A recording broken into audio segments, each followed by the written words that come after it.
As somebody that's been reviewing books for about the last 25 years, one of the most commonalities that I see as far as something that presents a challenge to book reviewers, whether you're doing this professionally as a hobby, posting on your blog, Amazon, support authors, what have you, one of the most challenging questions is, what do you do if you review a book that is just simply bad?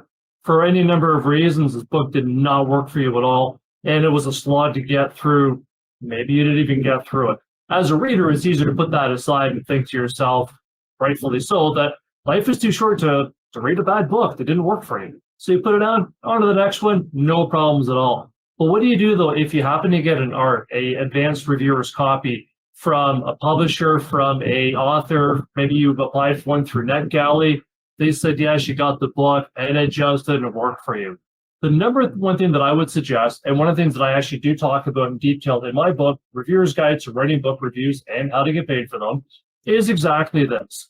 Your mileage may vary, and not all solutions is going to fit every person, but what I personally do, if I come across a book that I review, number one, it don't owe the author anything. So if you received it through NetGalley, direct from the author, maybe from the publisher, it's okay to say no thanks. This book didn't work for you. You're not the right reviewer for this book, and you're going to pass on this book, but thanks for the opportunity. Leave it at that. If you feel the need to say anything, commit anything to the publisher or the author, whether they follow up and say, hey, how about that book review or not? You don't owe the author anything. Just the same thing as they don't owe anything to you except to do their best job at writing the best stories they can. Likewise, again, can't iterate this enough, you don't owe them anything. But what if you feel that you still want to provide a review? Maybe you just want to simply put your 2 cents on your blog for your writing group, Amazon review, what have you. Or maybe like me, you've already told a publisher that you're going to review this book. Now they've got that spot to fill. So you got to hand in a review no matter what. So my best approach, my best advice is to be honest. Yes, you don't want to shy away and say, yeah, this book was the best thing ever. Go and read it. Because if somebody gets a book and then maybe they have a similar taste and they enjoy the same types of stories that you do, and they think, man, this book sucked. This wasn't for me at all. Boom, you just lost all your trust as a reviewer, and that person is not going to trust anything you say from then on. So again, you just want to be really honest. And while you don't want to certainly beat the book up, after all, it still took a lot of effort and work on the author's part, whether it worked for you or not. You don't want to make it a bashing event in your review. So you do want to reiterate and mention that, yeah, this didn't work for me, but maybe it'll work for you. But you also want to be clear in exactly why it didn't work for me. Instead of just simply saying, yeah, this book sucked. Man, this was a slog. This just didn't go anywhere. You want to give clear ideas as to why. For example, maybe say, yeah, all the characters sounded the same. It was very flat. And it's a good thing to use their names behind their dialogue, because otherwise it might as well just be the same person talking over again. Or maybe some of the plot points were just completely so unbelievable as to take you right out of the story. Or maybe, there's things that were set up in the beginning of the story that just kind of disappeared off the page and they didn't have any real purpose for being in the book at all. Or maybe the ending just really fell flat for you. And that was a big disappointment. Maybe it just wasn't well written. Maybe it was just really boring, over descriptive, what have you.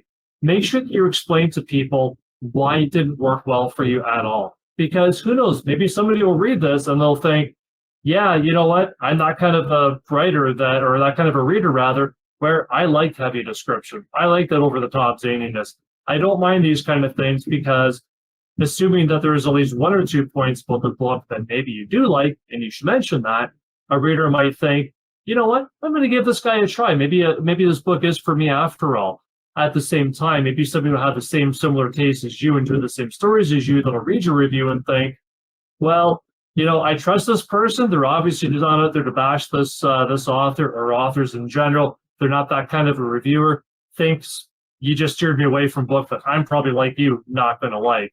And then when they read other reviews of books that you did like, they'll start to get a better sense of the kind of stories you talk about, trust your reviews, and through your reviews know if that book is in fact one that they'll like or what they don't like. I'm going to give you guys an example though. So there's a book that I read quite a while ago. It was a a bad monster joke book. And I knew the author, he was a friend of mine.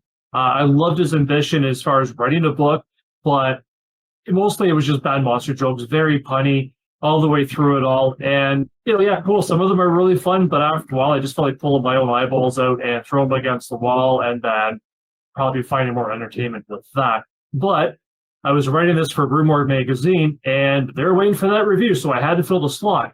I didn't want to beat the book up because there were some points that I liked. So I talked about that. And I'm going to read a little section of that just again so you can get an idea of what it is I'm talking about. I find there's no point in giving you possible solutions without telling you a real life scenario of what I did with the advice that I'm giving to you guys. So this is my review. So this is a I'll name it by name here. It's Haha Horror Collections Edition from Monster Matt Patterson. Matt Patterson, if you're watching this, buddy, sorry for using you as an example. But no, I love you, man, and I know that you also know exactly the audience that you're looking for. So I don't think you're going to take any offense to this. I also use this review too in this guidebook as an example of how to capture a proper tonality of the book, so that again you can kind of use that to create a unique review experience. Again, so the folks like the review, if it fits the tonality of the book, they might like that as well. But anyways, maybe that's going into detail about that in another episode. So this one here I've got, the man of 1,000 bad monster jokes is back with his latest installment of stunners and shunners. Running the full gamut of horror icons from Dracula to Creature from the Black Lagoon to Street Trash, Slime City, everything in between. No monster is left untormented or unmatched by Patterson's zany antics. All manner of horror affairs fed through the demented joke grinding device lurking in the depths of Matt's strange subconscious and spit you out on the pages. You'll groan, you'll chortle, you'll cry. Heck, you'll probably end up blowing milk out your nose and hugging your knees, pondering what life choices that led you here. And that's just the first chapter. When you make it to the end before ripping out your funny bone and beating yourself into oblivion with it, consider yourself triple dog dare. Each chapter is kept brief and lame, a small but courteous mercy from the author. As an allegory to Patterson's favorite monster movies, each chapter is introduced with a short history about whichever film is about to be mocked. A standout for me is the few chapters showcasing Patterson's artwork, which I found to be an enjoyable throwback to the gleefully macabre monsters I loved as a kid. Complete, of course, with groan-worthy captions. As if knowing readers will inevitably seek out sharp objects by the book's conclusions, the collection also includes a section of dismembered monster parts that cut out and mix and match to your weird heart's content, should you be so inclined. As a special bonus, here's one not in the collection. What do you get when you cross this book with a sucker who will try anything to remedy a nagging horror comedy craving? Mental mutilation by 1,000 puns. You're welcome. So, as you can see, I didn't hate every aspect of the book, but there was a big chunk of the book that just didn't work for me at all, and I just found it exhausting. So I didn't steer away from that. I try to put it in a sort of a fun way. Again, it's a joke book, but that's what I would recommend is that, first of all, if you read a bad book that you just don't like, don't feel obligated to continue the book. Don't feel obligated to review it. You're absolutely under no obligations. But if you are obligated because you've got an editor waiting for that review, because you read my book and got good enough with the reviews that now you're getting paid for it and you've got an answer to editors and publishers, then by all means, make sure you're honest about why you didn't like the book. Also put in the points about things that you did like the book. So that way, readers like you will know, is this a book for me? Is it a book for you? Answer their questions. Hopefully that answers your question about what do you do when you read a bad book that you were initially inclined to review. And if you found that at all helpful, please do yourself a favor, pick up a reviewer's guide to writing book reviews and how to get paid for them through Crystal Lake Publishing. This book is now on sale in digital format for only 99 cents. I think if you find one tip in here that can help you up your game, that 99 cents is absolutely worth it. If you're like me and you do prefer physical books, you can, of course, grab this where books are available anywhere near you. Thanks so much for watching this. Happy reviewing. Happy reading. See you on the next one, guys.